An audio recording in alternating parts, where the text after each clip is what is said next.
بسم اللہ الرحمن الرحیم۔ السلام علیکم ورحمۃ اللہ وبرکاتہ۔ ایک دن حضرت ابو ہریرہ رضی اللہ تعالیٰ عنہ نے اپنی والدہ کے سامنے اسلام کی دعوت پیش کی تو اس نے غصے میں آ کر ایسی جلی کٹی سنائی اور نبی اکرم صلی اللہ علیہ وآلہ وسلم کے بارے میں ایسی ناگوار باتیں کیں جن سے انہیں بے حد دلی صدمہ ہوا۔ آپ رضی اللہ تعالیٰ عنہ نبی پاک صلی اللہ علیہ وآلہ وسلم کے پاس روتے ہوئے گئے۔ نبی کریم صلی اللہ علیہ وآلہ وسلم نے پوچھا، ابو ہریرہ روتے کیوں ہو؟ عرض کیا، یا رسول اللہ صلی اللہ علیہ وآلہ وسلم، میں اپنی والدہ کو اسلام کی دعوت دیتا ہوں اور وہ اسے قبول کرنے سے انکاری ہے۔ آج میں نے جب اسے اسلام کی دعوت دی تو انہوں نے آپ صلی اللہ علیہ وآلہ وسلم کے متعلق ایسی باتیں کیں جو مجھے ناگوار گزریں۔ یا رسول اللہ صلی اللہ علیہ وآلہ وسلم، آپ اللہ تعالیٰ سے دعا کیجئے کہ وہ میری ماں کو اسلام کی طرف مائل کر دے۔ نبی کریم صلی اللہ علیہ وآلہ وسلم نے دعا کی۔ حضرت ابو ہریرہ رضی اللہ تعالیٰ عنہ فرماتے ہیں کہ جب میں گھر پہنچا وہاں حالات ہی بدلے ہوئے تھے۔ میں نے پانی کی گرنے کی آواز سنی۔ میری والدہ غسل کر رہی تھیں۔ گھر میں داخل ہونے لگا تو میری والدہ نے کہا، ابو ہریرہ ذرا ٹھہرو۔ والدہ نے نہا کر کپڑے پہنے اور کہا، اب اندر آ جاؤ۔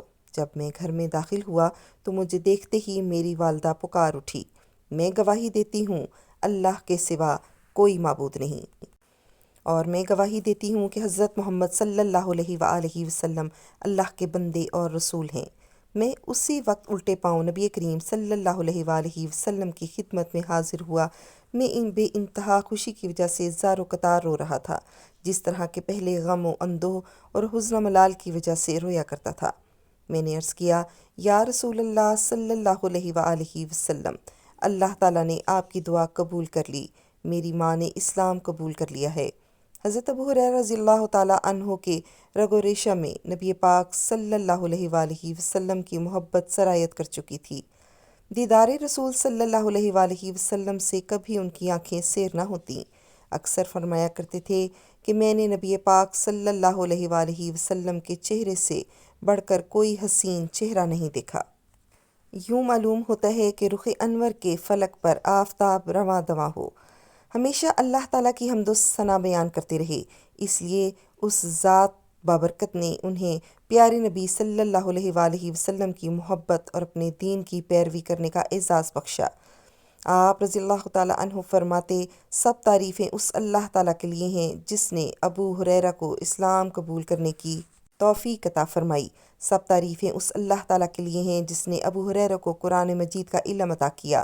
سب تعریفیں اس اللہ تعالیٰ کے لیے ہیں جس نے ابو ہریرہ کو حضرت محمد صلی اللہ علیہ وآلہ وسلم کا صحابی ہونے کا شرف عطا کیا۔ جس طرح حضرت ابو ہریرہ رضی اللہ تعالیٰ عنہ آپ صلی اللہ علیہ وآلہ وسلم کے ساتھ والہانہ محبت رکھتے تھے، اسی طرح دینی علم حاصل کرنے کا شوق ان کے دل میں سمایا ہوا تھا۔ حضرت زید بن ثابت رضی اللہ تعالیٰ عنہ بیان فرماتے ہیں، میں ابو ہریرہ اور ہمارا ایک ساتھی، ہم تینوں اللہ تعالیٰ کے حضور دعائیں مانگ رہے تھے۔ اچانک رسول اکرم صلی اللہ علیہ وآلہ وسلم وہاں تشریف لے آئے اور ہمارے پاس بیٹھ گئے۔ ہم سہم گئے اور خاموش ہو گئے۔ آپ صلی اللہ علیہ وآلہ وسلم نے ارشاد فرمایا، تم لوگ اپنا کام جاری رکھو۔ حضرت ابو ہریرہ سے پہلے میں اور میرے ساتھی نے دعا کی اور رسول اکرم صلی اللہ علیہ وآلہ وسلم نے آمین کہا۔ پھر جب حضرت ابو ہریرہ نے دعا کی اور کہا، الہی میں تجھ سے وہی مانگتا ہوں جو میرے ان دو ساتھیوں نے مانگا، اور مزید مجھے وہ علم عطا کر جو کبھی نہ بھولے۔ ان کی اس دعا پر بھی نبی اکرم صلی اللہ علیہ وآلہ وسلم نے آمین کہا۔ ہم نے عرض کیا، ہم بھی اللہ سے وہ علم مانگیں جو بھلایا نہ جائے۔ ہماری یہ بات سن کر نبی کریم صلی اللہ علیہ وآلہ وسلم نے ارشاد فرمایا، نوجوان تم سے سبقت لے گیا ہے۔ جس طرح حضرت ابو ہریرہ کو خود علم سے والہانہ محبت تھی، اسی طرح وہ اپنے ساتھیوں کے دلوں میں بھی علم کی جوت جگانا چاہتے تھے۔ ایک روز وہ مدینہ طیبہ کے ایک بازار سے گزر رہے تھے۔ لوگوں کو دنیاوی کاموں میں منہمک دیکھ کر غمزدہ ہو گئے۔ لوگوں کو اپنی طرف متوجہ کرتے ہوئے بلند آواز سے کہا، اے باشندگان مدینہ، تم محروم اور بے کس رہ گئے۔ لوگوں نے یک زبان ہو کر کہا، ابو ہریرہ تم نے کون سی ہماری محرومی اور بے کسی دیکھی ہے؟ آپ رضی اللہ تعالیٰ عنہ نے فرمایا، نبی اکرم صلی اللہ علیہ وآلہ وسلم کی میراث تقسیم کی جا رہی ہے اور تم یہاں ہو، بھلا تم وہاں جا کر اپنا حصہ کیوں نہیں لیتے؟ لوگوں نے پوچھا، میراث کہاں تقسیم ہو رہی ہے؟ آپ رضی اللہ تعالیٰ عنہ نے فرمایا، مسجد میں۔ وہ جلدی سے مسجد میں گئے۔ حضرت ابو ہریرہ رضی اللہ تعالیٰ عنہ لوگوں کے واپس آنے تک وہیں کھڑے رہے۔ جب لوگوں نے انہیں دیکھا تو کہنے لگے، ابو ہریرہ، ہم مسجد میں گئے، ہم نے تو وہاں کوئی چیز تقسیم ہوتے ہوئے نہیں دیکھی۔ آپ رضی اللہ تعالیٰ عنہ نے دریافت کیا، کیا تم لوگوں نے مسجد میں کسی کو نہیں دیکھا؟ انہوں نے کہا، کیوں نہیں، ہم نے دیکھا کہ کچھ لوگ نماز پڑھ رہے ہیں، کچھ لوگ قرآن مجید کی تلاوت کر رہے ہیں اور کچھ لوگ حلال اور حرام کے بارے میں تبادلہ خیال کر رہے ہیں۔ حضرت ابو ہریرہ رضی اللہ تعالیٰ عنہ نے فرمایا، بڑے افسوس کی بات ہے، یہی تو حضرت محمد صلی اللہ علیہ وآلہ وسلم کی میراث ہے۔ حصول علم اور رسول صلی اللہ علیہ وآلہ وسلم کی مجلس کے لیے اپنے آپ کو وقف کرنے کے سلسلہ میں حضرت ابو ہریرہ رضی اللہ تعالیٰ عنہ کو بھوک، پیاس، فقر اور فاقہ کی جو تکالیف برداشت کرنا پڑیں، عہد صحابہ میں اس کی کوئی مثال نہیں ملتی۔ وہ اپنے بارے میں بیان کرتے ہیں کہ جب بھوک سے میرے پیٹ میں بل پڑنے لگتے تو میں صحابہ رسول صلی اللہ علیہ وآلہ وسلم سے بعض قرآنی آیات کا مفہوم پوچھتا، حالانکہ مجھے اس کا علم ہوتا۔ مقصد صرف یہ ہوتا کہ وہ میری صورتحال کو بھانپ کر اپنے ساتھ لے جائیں گے اور مجھے کھانا کھلا دیں گے۔ ایک روز مجھے بے انتہا بھوک لگی۔ میں اپنے پیٹ پر پتھر باندھ کر اس راستے پر بیٹھ گیا جہاں سے صحابہ کرام کا گزر ہوتا۔ حضرت ابوبکر صدیق رضی اللہ تعالیٰ عنہ میرے پاس سے گزرے۔ میں نے ان سے ایک آیت کا مفہوم پوچھا۔ میں نے ان سے یہ صرف اس لیے پوچھا کہ وہ مجھے کھانے کی دعوت دے دیں، لیکن وہ مفہوم بتا کر چل دیے اور میری رمز کو نہ سمجھ سکے۔ پھر میرے پاس حضرت عمر رضی اللہ تعالیٰ عنہ کا گزر ہوا۔ میں نے ان سے آیت کا مفہوم دریافت کیا۔ انہوں نے بھی میرے ساتھ یہی سلوک کیا، یہاں تک کہ میرے پاس نبی کریم صلی اللہ علیہ وآلہ وسلم کا گزر ہوا۔ ان سے بھی میں نے اسی آیت کا مفہوم پوچھا۔ آپ صلی اللہ علیہ وآلہ وسلم میری رمز کو پہچان گئے اور ارشاد فرمایا، ابو ہریرہ، میں نے عرض کیا، لبیک یا رسول اللہ صلی اللہ علیہ وآلہ وسلم۔ آپ صلی اللہ علیہ وآلہ وسلم نے فرمایا، میرے ساتھ چلو۔ میں آپ صلی اللہ علیہ وآلہ وسلم کے پیچھے ہو لیا۔ آپ صلی اللہ علیہ وآلہ وسلم کے ساتھ ہی گھر میں داخل ہوا۔ آپ صلی اللہ علیہ وآلہ وسلم نے گھر میں دودھ کا بھرا ہوا پیالہ دیکھا تو گھر والوں سے پوچھا، یہ دودھ کا پیالہ کہاں سے آیا ہے؟ انہوں نے بتایا کہ فلاں صحابی نے آپ صلی اللہ علیہ وآلہ وسلم کے لیے بھیجا ہے۔ آپ صلی اللہ علیہ وآلہ وسلم نے ارشاد فرمایا، اے ابو ہریرہ، اہل صفہ کو بلاؤ۔ میرے دل میں خیال آیا کہ دودھ کا یہ پیالہ اہل صفہ کا کیا بنائے گا۔ انتہائی بھوک کی وجہ سے میرا دل چاہتا تھا کہ یہ دودھ کا پیالہ مجھے مل جائے تاکہ میرے جسم میں کچھ توانائی آئے۔ بہرحال آپ صلی اللہ علیہ وآلہ وسلم کے حکم پر سر تسلیم خم کرتے ہوئے میں نے اہل صفہ کی جانب چل پڑا اور انہیں بلا لایا۔ جب وہ رسول اکرم صلی اللہ علیہ وآلہ وسلم کے پاس بیٹھ گئے تو آپ صلی اللہ علیہ وآلہ وسلم نے ارشاد فرمایا، ابو ہریرہ، پیالہ پکڑو اور باری باری انہیں دودھ پلاؤ۔ میں نے یکے بعد دیگرے ان کی خدمت میں دودھ کا پیالہ پیش کیا، یہاں تک کہ ان سب نے جی بھر کر دودھ پیا۔ پھر میں نے پیالہ نبی پاک صلی اللہ علیہ وآلہ وسلم کے سامنے رکھ دیا۔ آپ صلی اللہ علیہ وآلہ وسلم نے مسکراتے ہوئے میری طرف دیکھا اور فرمایا، میں اور تم، ہم دو ہی رہ گئے ہیں۔ میں نے عرض کیا، بالکل سچ ہے یا رسول اللہ صلی اللہ علیہ وآلہ وسلم۔ آپ نے ارشاد فرمایا، اب تم پیو، تو میں نے پینا شروع کر دیا۔ میں پیالے سے لب ہٹاتا تو آپ فرماتے، اور پیو۔ میں نے پھر پینا شروع کر دیا، یہاں تک کہ میں پکار اٹھا، قسم ہے اس ذات کی جس میں آپ صلی اللہ علیہ وآلہ وسلم کو برحق محبوس فرمایا ہے، واللہ پینے کی اب قطعاً گنجائش باقی نہیں رہی۔ پھر اس کے بعد آپ صلی اللہ علیہ وآلہ وسلم نے پیالہ پکڑا اور دودھ نوش فرمایا۔ اس بات کو زیادہ عرصہ نہ گزرا تھا کہ مسلمانوں کے لیے رزق کے دروازے کھل گئے۔ مختلف مفتوح علاقوں سے مال غنیمت وافر مقدار میں آنے لگا۔ بلا استثناء تمام مسلمان اس سے فیض یاب ہونے لگے۔ اس طرح حضرت ابو ہریرہ رضی اللہ تعالیٰ عنہ کو بھی مال اور دولت میسر آیا، جس سے آپ نے اپنا گھر بنایا، ساز و سامان خریدا اور شادی کی۔ لیکن مالی فراوانی نے ان کے پاکیزہ دل میں کوئی تبدیلی پیدا نہ کی۔ آپ رضی اللہ تعالیٰ عنہ اکثر فرمایا کرتے تھے، میں نے یتیمی کی حالت میں پرورش پائی، مسکینی کی حالت میں ہجرت کی، بصرہ بنت غزوان کی صرف 2 وقت کی روٹی پر ملازمت کی، جب مسافر پڑاؤ کرتے تو میں ان کی خدمت کرتا، جب وہ کوچ کرنے کے لیے سوار ہوتے تو میں ان کی سواریوں کو ہانکتا تھا۔ پھر اللہ تعالیٰ نے ایسے اسباب پیدا کر دیے کہ میری شادی اسی عورت سے ہو گئی جس کے پاس میں ملازم تھا۔ شکر ہے اس اللہ کا جس نے دین کو ایک ضابطہ حیات بنا دیا اور ابو ہریرہ کو مسلمانوں کا امیر بنا دیا۔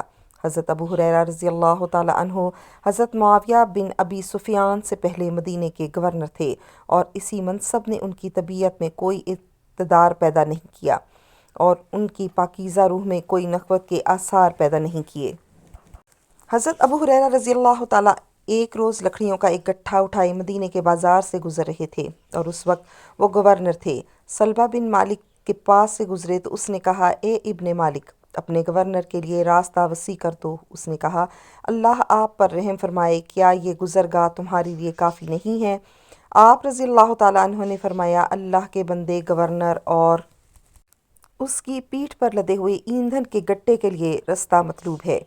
حضرت ابو ہریرہ رضی اللہ تعالیٰ عنہ ایک جید عالم ہونے کے ساتھ ساتھ تقویٰ و طہارت کے اعلیٰ معیار پر فائز تھے۔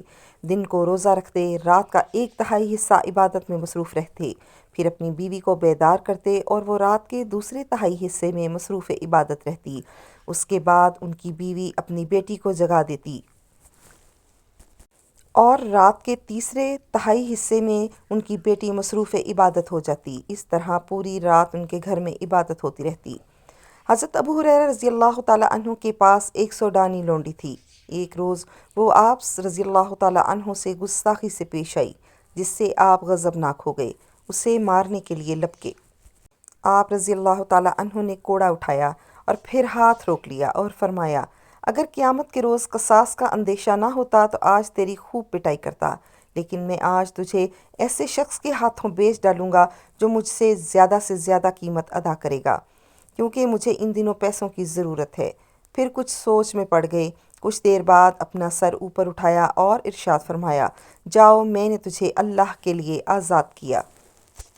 حضرت ابو ہریرہ رضی اللہ تعالیٰ عنہ کی بیٹی نے کہا، ابا جان، میری سہیلیاں مجھے طعنہ دیتی ہیں اور کہتی ہیں کہ تیرے باپ نے تجھے کوئی سونے کا زیور نہیں بنا کر دیا۔ آپ رضی اللہ تعالیٰ عنہ نے فرمایا، بیٹی، اپنی سہیلیوں سے کہنا میرے ابا جان جہنم کے انگاروں سے ڈرتے ہیں۔ حضرت ابو ہریرہ رضی اللہ تعالیٰ عنہ نے اپنی بیٹی کو کہا، اگر زیور بنا کر نہیں دیا، اس کی وجہ یہ نہیں تھی کہ آپ رضی اللہ تعالیٰ عنہ بخیل تھے۔ آپ رضی اللہ تعالیٰ عنہ تو اللہ کی راہ میں بے دریغ سخاوت کرنے والے تھے، بہت دھنی تھے۔ ایک روز مروان بن حکم نے ان کے لیے 100 دینار بھیجے۔ دوسرے روز پیغام بھیج دیا کہ میرے خادم نے غلطی سے آپ کو 100 دینار دے دیے ہیں، میں تو یہ کسی اور کو دینا چاہتا تھا۔ یہ سن کر حضرت ابو ہریرہ رضی اللہ تعالیٰ عنہ کے ہاتھوں کے طوطے اڑ گئے۔ آپ رضی اللہ تعالیٰ عنہ نے فرمایا، میں تو یہ دینار اللہ کی راہ میں خرچ بھی کر چکا ہوں، ان میں سے 1 دینار نے بھی میرے گھر کی راہ نہیں دیکھی اور میرے گھر میں رات نہیں گزاری۔ جب بیت المال سے میرا حصہ نکلے گا تو وہ آپ لے لیجیے گا۔ مروان نے یہ اندازہ صرف اس کا جائزہ لینے کے لیے اختیار کیا تھا۔ جب معاملے کی تحقیق ہوئی تو حضرت ابو ہریرہ رضی اللہ تعالیٰ عنہ کو صحیح پایا۔ حضرت ابو ہریرہ رضی اللہ تعالیٰ عنہ زندگی بھر اپنی ماں کے فرمانبردار خدمت گزار رہے۔ جب آپ رضی اللہ تعالیٰ عنہ گھر سے باہر جاتے تو پہلے اپنی ماں کے کمرے کے دروازے پر کھڑے ہوتے اور کہتے، اماں جان، السلام علیکم ورحمۃ اللہ وبرکاتہ۔ اماں جان جواب میں کہتی، میرے بیٹے، وعلیکم السلام ورحمۃ اللہ وبرکاتہ۔ پھر فرماتے، اماں جان، اللہ تعالیٰ آپ پر اسی طرح نوازشات کی برسات رکھے جس طرح آپ نے بچپن میں میری پرورش کی۔ تو جواب میں فرماتی، بیٹا، اللہ تعالیٰ آپ پر اپنی رحمت کی برسات رکھے۔ تو بڑھاپے میں میرے ساتھ حسن سلوک سے پیش آیا۔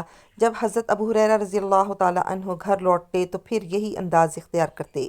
حضرت ابو ہریرہ لوگوں کو ماں باپ کے ساتھ حسن سلوک کی بہت زیادہ ترغیب دلایا کرتے تھے۔ ایک روز آپ رضی اللہ تعالیٰ عنہ نے دیکھا کہ 2 شخص ایک ساتھ چلے آ رہے ہیں، ان میں سے ایک عمر رسیدہ ہے اور دوسرا شخص جو چھوٹا تھا اس سے پوچھا کہ یہ شخص تمہارا کیا لگتا ہے؟ اس نے کہا یہ میرے ابا جان ہیں۔ آپ رضی اللہ تعالیٰ عنہ نے فرمایا کبھی ان کا نام لے کر نہ بلانا، کبھی ان کے آگے نہ چلنا، کبھی ان سے پہلے نہ بیٹھنا۔ جب حضرت ابو ہریرہ رضی اللہ تعالیٰ عنہ مرض الموت میں مبتلا ہوئے تو زار و قطار رونے لگے۔ آپ رضی اللہ تعالیٰ عنہ سے پوچھا گیا ابو ہریرہ آپ کیوں روتے ہیں؟ آپ رضی اللہ تعالیٰ عنہ نے فرمایا میں تمہاری اس فانی دنیا پر آنسو نہیں بہاتا، میں تو اس لیے روتا ہوں کہ سفر بڑا لمبا ہے اور زاد راہ بہت تھوڑا ہے۔ میں اس راستے کے کنارے پر کھڑا ہوں جو مجھے یا جنت میں لے جائے گا یا جہنم میں، میں نہیں جانتا میرا انجام کیا ہوگا۔ خلیفہ وقت مروان بن حکم نے عیادت کی اور دلاسا دیتے ہوئے کہا ابو ہریرہ اللہ تعالیٰ آپ کو شفا عطا فرمائے۔ آپ نے یہ دعا کی الہی میں تیری ملاقات کو محبوب جانتا ہوں، تو بھی میری ملاقات کو محبوب گردان اور مجھے جلد اپنی زیارت نصیب فرما۔ مروان بن حکم نے ابھی گھر سے باہر قدم رکھا ہی تھا کہ آپ رضی اللہ تعالیٰ عنہ اللہ کو پیارے ہو گئے۔ اللہ سبحانہ و تعالیٰ حضرت ابو ہریرہ رضی اللہ تعالیٰ عنہ پر اپنی رحمت کی برسات برسائی رکھے۔ انہوں نے مسلمانوں کے لیے 1609 احادیث نبی پاک صلی اللہ علیہ وآلہ وسلم سے زبانی یاد کر رکھی تھی۔ اللہ تعالیٰ انہیں مسلمانوں کی طرف سے جزائے خیر عطا فرمائے، آمین ثم آمین۔ اگر آپ نے ابھی تک میرے چینل لائف وتھ زویا کو سبسکرائب نہیں کیا تو کر لیجئے، مجھے آپ کی طرف سے ہمیشہ سے حوصلہ افزائی اور پذیرائی کا انتظار رہا ہے۔ مجھے امید ہے کہ آپ مجھے مایوس نہیں کریں گے۔ ایک نئی ویڈیو کے ساتھ بہت جلد آپ سے ملاقات ہوگی، تب تک کے لیے اجازت دیجیے۔ السلام علیکم ورحمۃ اللہ وبرکاتہ۔